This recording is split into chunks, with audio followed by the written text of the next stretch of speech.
1. Coming from school or work, I usually go to the gym if possible. Monday to Friday, I try to find the time to work out since I gained a lot of weight during the summer. Now, this gym I go to was just a local gym. We have a small community in that gym that knows each other very well. Now, as a regular, I pretty much recognize everyone, and everyone already recognized me. During a Friday, I see a new face. She seemed like a typical soccer mom who just came from dropping her kids off at school. Now, before anything else happens, mind you, I was wearing something completely different from all the employees. They had this blue shirt with brown workout shorts, kind of like those Honda helper guys. I was wearing a dark gray shirt and black sweatpants, which was completely different from the employees.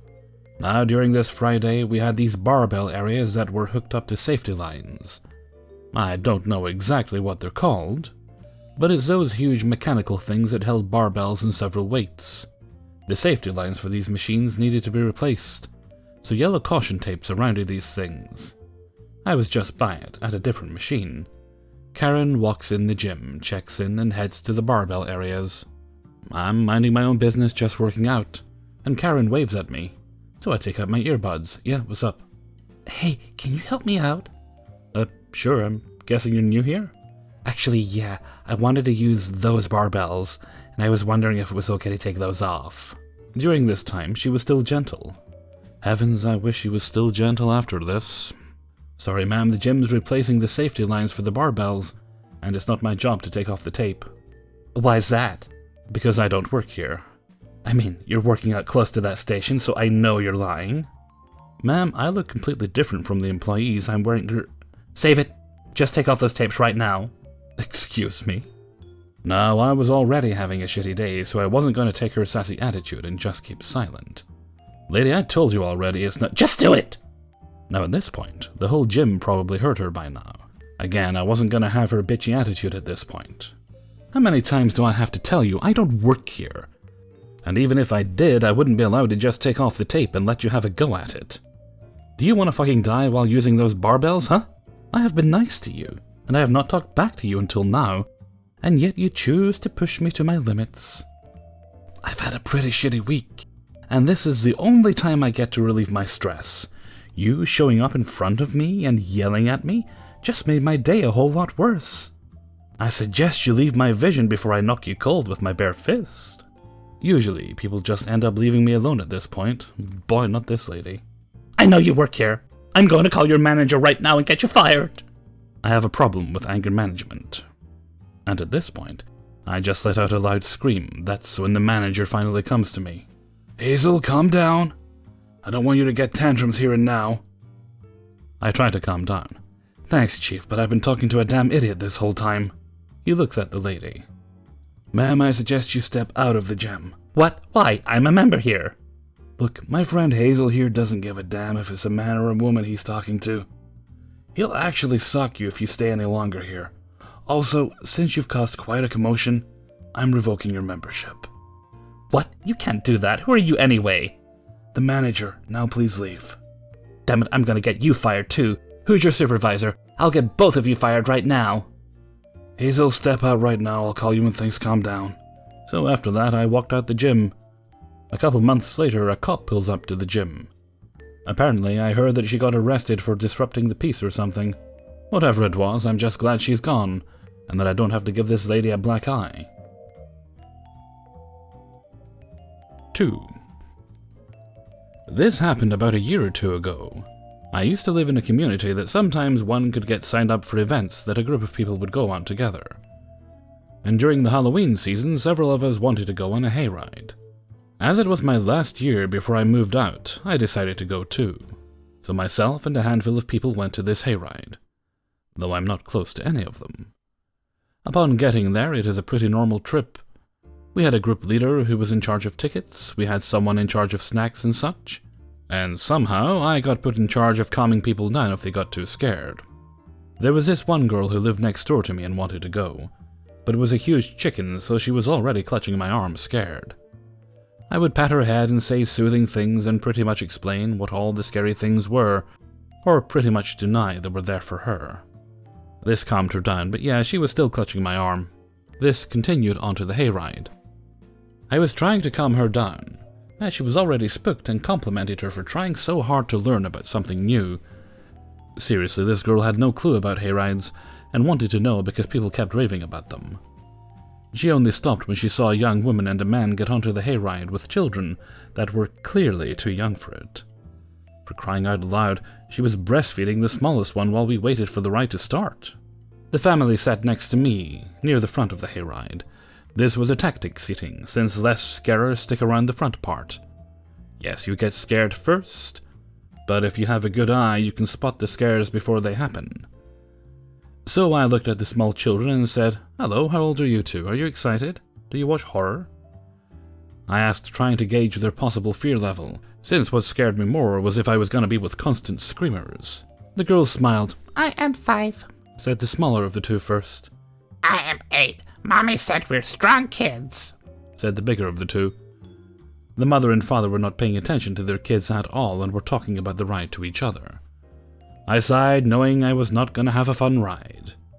I already had to calm down one person, and I was now worried I would have to calm down more. My neighbor clung to my arm, whispering her fears in my ears as the hayride shook about, going down the path. We came to the person who told us about the ride and its rules. I feel small hands creeping onto my other arm and one of my legs. I sighed. This was my fate. Nothing scary yet, and now 3 people were clinging to me scared. Why? I don't know. I explained to them that the person was not going to do anything to them. After the introduction, the hayride really started. Whoosh! Flames from the first scare part. A trio of screams as I became sandwiched between 3 people, clinging to me as they screamed. I reassured them and sighed. The 8-year-old was clinging to my arm. "Excuse me, if you're gonna cling to me, can I have my one arm free? You can grab my waist or my jacket or even my leg. I need to be able to signal that you're too scared to scare to the staff. If you or the others are." I would tell her, but she hasn't let go even when I did tell her. The girl grabbed my waistband of my jacket and curled up under my arm as her sister now climbed onto my lap, hiding her face in my chest. I waved to the parents. "Your children are scared. Want to do something about it?" I called over to them.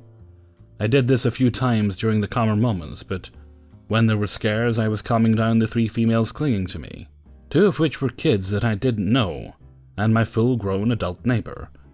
The parents ignored me each time I tried to get their attention, so I gave up after a while and focused on the fact that the girls clinging to me were terrified. I did each of my tricks to calm down the trio. I spoke kindly and softly. I explained things and even told them when not to look. When scarers jumped onto the hayride, I would give them the no-scare signal, which I had asked one of the ride operators about beforehand. They were very nice and understanding. I even acted scared with them so they didn't feel foolish. Gotta say, it was exhausting and not fun. The hayride ended after an hour or so. Not sure, it felt like forever to me. The people started to get off. That was when the parents noticed their kids at last. "Kids, you can let go of the worker, the hayride is done. Did you have fun with the nice Scaremaster lady?" said the father. The girls let go and thanked me. "Excuse me, what? I don't work here," I said, but the father and mother were not listening. They were already walking off with their kids who were waving bye to me.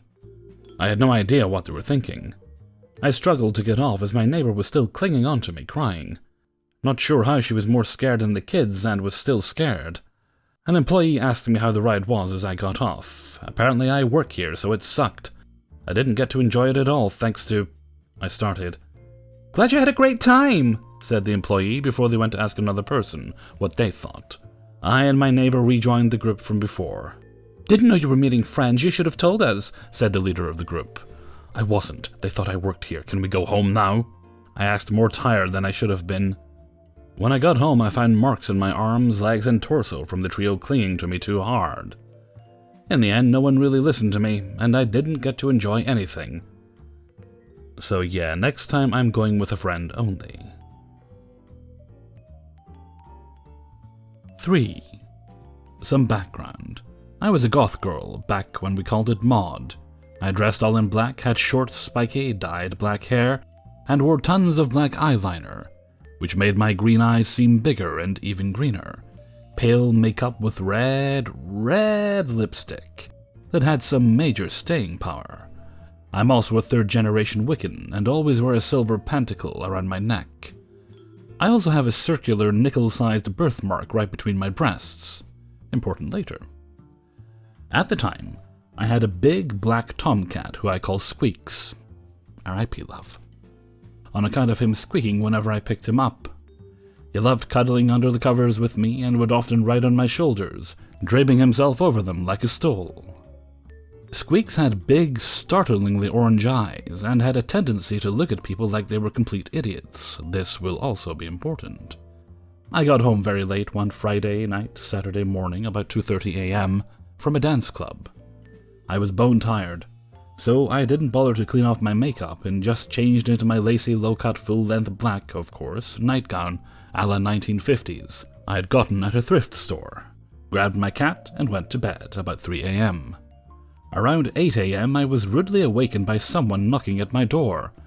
Since my bedroom was right next to the door, the knocking was very loud to me. The knocking was continuous. Whoever it was being very obnoxious. So very annoyed and very tired, I dragged myself out of bed, grabbed my robe, went with the nightdress, and went to the door. Squeaker, as was his habit, jumped onto my shoulder and made himself comfy after I put on my robe.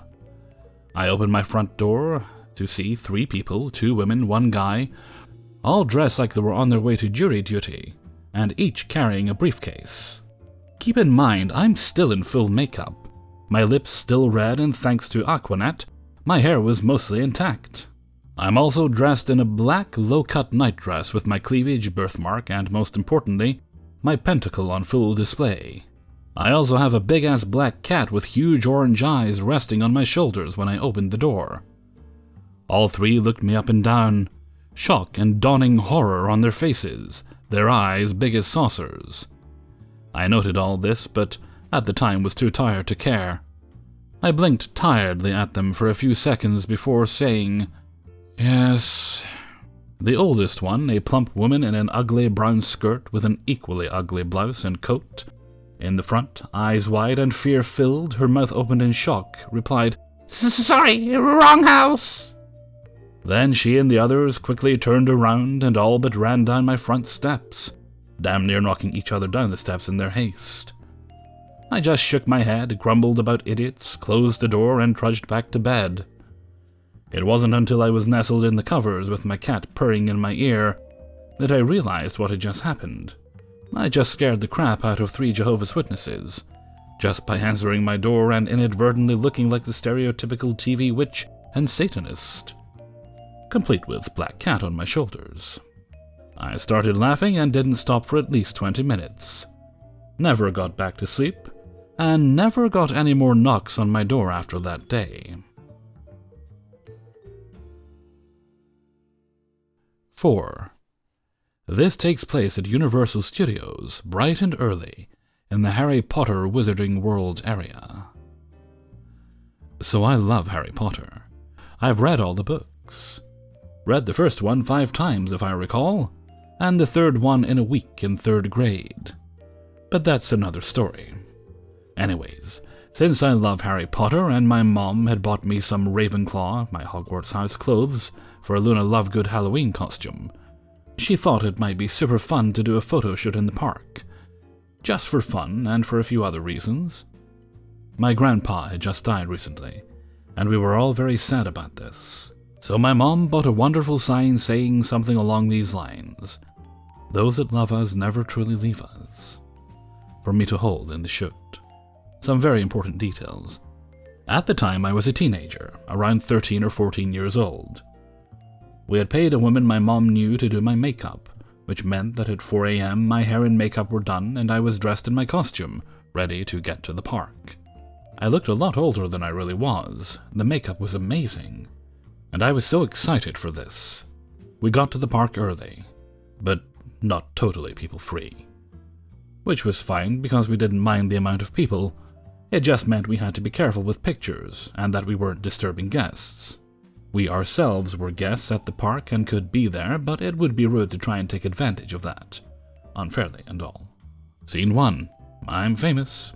So, with the camera and the photo taking and the entire around 20-year-old look I had, people were taking pictures of me getting my picture taken.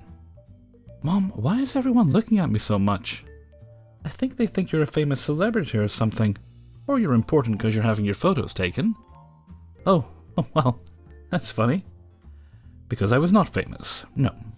My mother is a goddess and makes friends and is very nice and amazing. She planned this all very well. I finish my picture in the area and we move on. I start to notice that yes, people are looking at me because I look rather authentic. My outfit looks like what the actual workers are wearing, and I look a lot older. So it's no surprise this happens. Scene 2.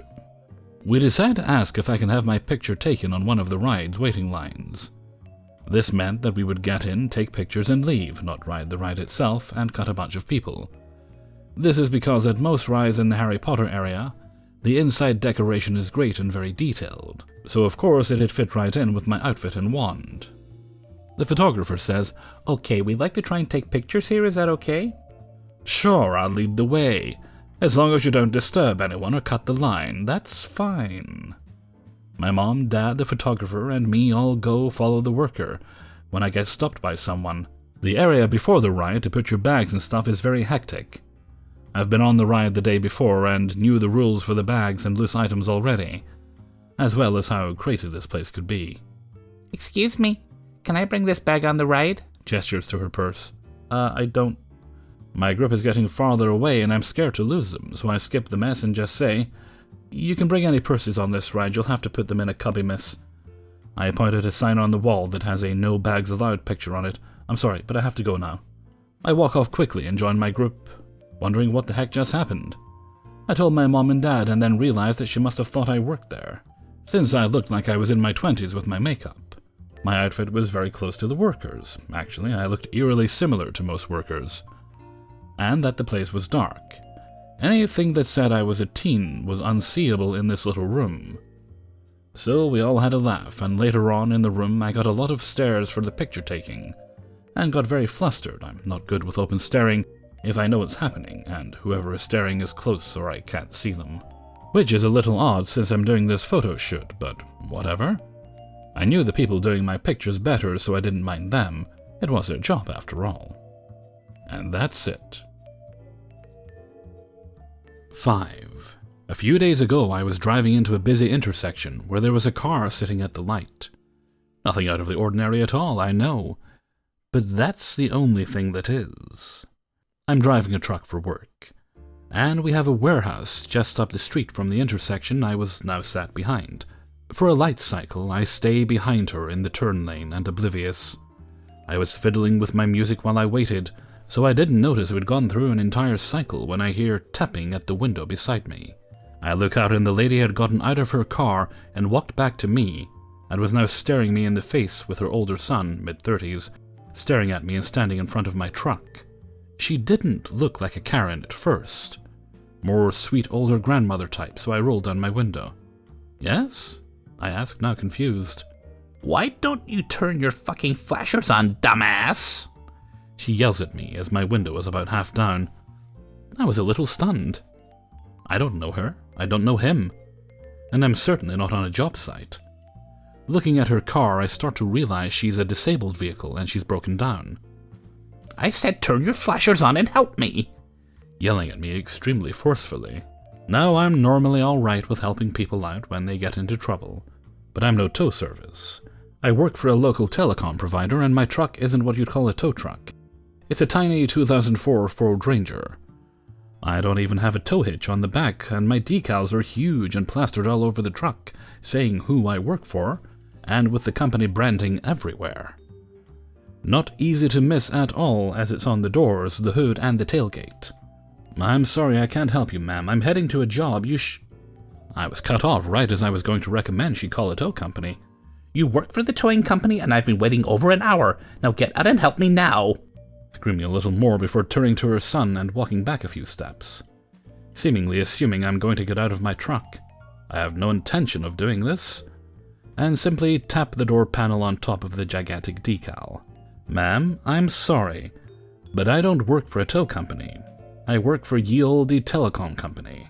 and can help you with your car. If you'd like, I can call the police and have them come to stop traffic though. We're friends with a lot of local cops, and they usually enjoy riding out to help us with stuff like blocking traffic anyway, 'cause they get to chill in their car often when we call. I'm about to get my phone out when she starts yelling again. "You have strobe lights on your truck. You have to help me!" She yells in exasperation, pointing to my strobe lights. Because we work in a field that involves doing road work and construction, we do have yellow strobe lights, it's true. But that's all vehicles that work along or on the road. It's required in my state, and our company just has them like anyone else. Ma'am, I really don't have time for this. I can't tow you, and I don't work for... I start to explain and roll up my window. She then steps forward and puts her hand in my window. I have manuals, so I just stop rolling to keep from smashing her fingers. "You will help me right now, or I'll call your boss and get you fired." At this point, I'm just flabbergasted, and put my car in drive so that I could leave. The son, who until now had just stayed quiet, moved to block my car from leaving, and I start getting really worried at this point. I've had people try to claim injury or insurance from accidents in the past, so I just put it back in park as now there are other cars behind me, and if he won't get out of the way, I have no way to leave without hitting him. She starts pulling out her phone, looking at the door panel. "I'm going to call your boss right now." As she starts dialing the phone number, which is just the Gen Support customer service number, and she gets the automated, "Welcome to Ye Olde Telephone Company" greeting. Normally, with this information, you'd think that this angry woman would put it together that my tiny truck, decked out in decals and calling and getting the automated call-in attendant, would tip her off to the fact that I really don't work for a tow company. But no. Instead, she shoves her phone in front of the window and yells through at me. "I don't want to pay my phone bill. I want to talk to your manager. Get him on the phone, and I want you written up and fired for refusing to help me." She yells almost in tears as I'm almost laughing at this point. It's been a while since I've had someone just act so irrationally. I can't contain my laughter as she finally moves her hand out of my window, and I roll it up the rest of the way. Through the window she starts yelling at me, and I start to ignore her, picking up my own phone and calling the police. But instead of asking for help, I tell them about this crazy lady holding up traffic and threatening me, and keeping me from driving away. They sent an officer right away who was actually just up the road a block or two, and he was there in less than 2 minutes. Pulling up, he instantly got out and asked her what was going on. Within moments of him getting there, she's walking up to the cop's car. "You need to arrest this man. He won't help me get out of this intersection." Great. That is not my job. I instantly knew where this was going, and I wasn't at all worried. The cop, who was one of the guys I'd worked with a lot, and had actually shared beers with, looked in, nodded and said to me, "Give me a minute." As he stands back up and looks at my truck and her car. "Ma'am, your car has no damage on the rear end. I see no cause for an incident. Do you need assistance, or is your car actually disabled?" He asks her very accommodatingly as I look on. He's quickly scanning both vehicles again, and the son as the mom starts to gibber about. No, my car doesn't run at all," she states, a little less confidently. She goes forward and turns the key, and indeed the car doesn't run. It turns out, though, that the car was out of gas, so instead of behaving like a normal human being, she instead accosted me and, as my friend put it, endangered traffic, because they were blocking traffic and falsely holding me from leaving. They deny this, and I then pull up my trump card. I tap on my dash mount, which is an older Android phone, but one that I use dashcam software on whenever I drive. It looks just like a phone in a mount, but if you didn't know, you would never have guessed that it was running special software and had recorded the entire interaction. Added bonus, I had wired up an external microphone to it a few weeks ago, so I captured audio. So the entire counter, her banshee cries, her actions were all on camera and on audio recording. I won't share these for privacy reasons, but it was more than enough to have her instantly stop the charade, and instantly go red in the face with embarrassment. My friend asked me if I was okay or if I wanted to press charges or anything. Assault or for false imprisonment, and I just waved him off. I didn't care much for more paperwork, and I just wanted to go on with my day. In the end, Karen and her son got a ticket for impeding traffic, a non-moving violation, and the cop got them some gas from a tank some cruisers keep in their vehicles for stranded vehicles just like this. All of this was just a 10-minute inconvenience for me, but it just goes to show when people don't know how to respond to a situation, They just as easily blame someone else for issues as simple as filling up their tank with gas. I would have been more than happy to run up and get her a gallon myself if she just asked nicely, but now she's sitting with a ticket and a fine because I happen to have a set of strobes on my vehicle. Hey everybody, Hellfreezer here, and thank you very much for listening to Idiots in the Wild, number 12. Yes, it definitely did say 13 earlier. I screwed up yet again.